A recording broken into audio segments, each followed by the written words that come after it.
فرماتے حضور علیہ السلام کا ارشاد اور یہ لکھ کر کہ آقا نے فرمایا تھا عمار تمہیں باغی گروہ قتل کرے گا. اب آگے یہاں بھی ڈنڈی مارنے کی اجازت نہیں کہ کون باغی تھا, کس نے قتل کیا, کس نے نہیں. کوئی کہہ سکتا ہے جی معلوم نہیں. میں کہا نہیں, اتنے بدھو نہیں ہیں کہ معلوم نہیں.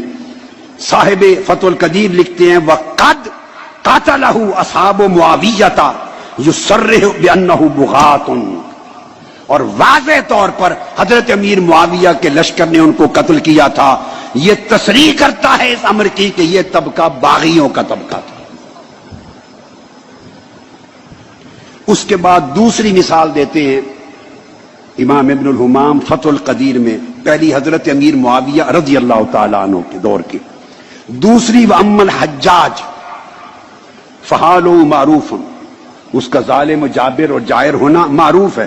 دوسری اس کی مثال دیتے ہیں کہ اس کے زمانے میں بھی تابعین میں سے اس نے جس کو جج مقرر کیا, جو اہل تھے انہوں نے منصب لے لیا. یہ فقہی مسئلہ بیان کر رہے ہیں, تفریع, کہ جج ہونا اگر مقرر کر دے سلطان جائر تو لوگوں کو انصاف کی فراہمی کا معاملہ انکار نہ کرے, وہ جائز ہے.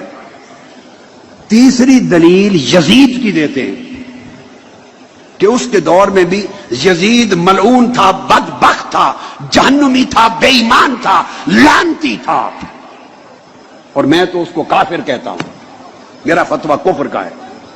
لعین تھا, اور کہتے ہیں مگر ایسے جائر کے زمانے میں بھی جن تابعین کو جج اور قاضی مقرر کیا, لوگوں کو انصاف کی فراہمی کی خاطر انہوں نے بھی قبول کیا منصب.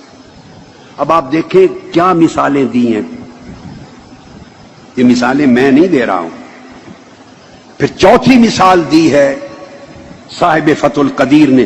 وہ کہا ہے کہ اس کی مثال یوں بھی ہے جیسے بلاد مغرب میں غیر مسلموں کا قبضہ ہے مسلمان زمینوں پر, مسلم ممالک پر غیر مسلموں کا قبضہ ہے بلاد المغرب میں, مغرب کا جو موراکو وغیرہ کے بلاد میں, اور بلاد حبشہ میں, مگر وہاں مسلمان ہے ہی کوئی نہیں سلطان, لیکن لوگوں کے مسائل حل کرنے اور انصاف کی فراہمی کے لیے لوگ مل کر خود ہی اپنا کسی کو والی اور گورنر مقرر کر لیتے ہیں, خود ہی اپنا جج مقرر کر لیتے ہیں, خود بھی جمعہ اور عید کی نماز کے لیے امام مقرر کر لیتے ہیں. یہ تقرری بھی جائز ہے. وہ کہتے ہیں جس طرح یہ تقرریاں لوگوں کی ضروریات کو پورا کرنے کے لیے جائز ہیں, اس طرح ایسی تقرری ان کے دور میں بھی جائز ہے. میرا خیال ہے کوئی 2 سال کا بچہ ہوگا تو شاید اس کو سمجھنا آئے, شاید 3 سے 4 سال سے اوپر کی عمر کا بچہ بھی نہیں رہے گا جس کو سمجھنا آئے. اب یہی کتاب الہدایہ, اس کی ایک اور شرح ہے البنایہ, امام عینی کی, امام بدر الدین العینی, ان کی شرح البنایہ علی الہدایہ.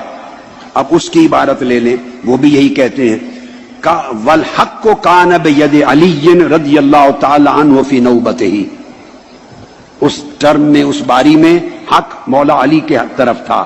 یہ بیان کر کے آگے جملہ سن لیں العنایہ, میں بڑا اہم جملہ بتا رہا ہوں شرح الہدایہ پر.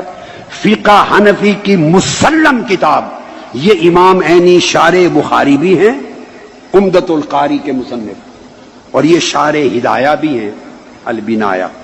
وہ لکھتے ہیں وَعِنْدَ أَهْلِ السُّنَّةِ, اہل سنت کا عقیدہ بیان کرتے ہیں. وَعِنْدَ أَهْلِ السُّنَّةِ معاویہ رضی اللہ عنہ کان باغیاً فی نوبت علی رضی اللہ تعالیٰ عنہ, کہ مولا علی مرتضیٰ کے دور خلافت میں حضرت امیر معاویہ رضی اللہ تعالیٰ عنہ, ان کے لیے یہ لفظ بغاوت کا استعمال کیا. عبارتیں پڑھے ہوئے اور یہ کتابیں پڑھے ہوئے اور کچھ نہیں تو 40-45 برس گزر گئے. 1970 سے پہلے کتنا زمانہ ہو گیا؟ 48 سال ہو گئے جی, 48-50 سال گزر گئے, چونکہ 70 سال 2 سال پہلے پڑھی تھی. مجھے تو یہ کتابیں, یہ عبارتیں پڑھے 50 سال گزر گئے تھے, میں نے کبھی بیان نہیں کی. مگر اب میں نے دیکھا کہ امت میں فتنہ پیدا ہو رہا ہے, لوگوں کے عقیدے اور اہل بیت اطہار کے ساتھ نسبت, محبت اور مودت اسے متزلزل کیا جا رہا ہے. میرا فرض تھا، میں نے جواب دہ ہونا ہے اپنے مولا اللہ کی بارگاہ میں کہ میں وہ پردے اٹھاؤں غفلت کے، نادانی کے، اور لوگوں کو حق دکھاؤں۔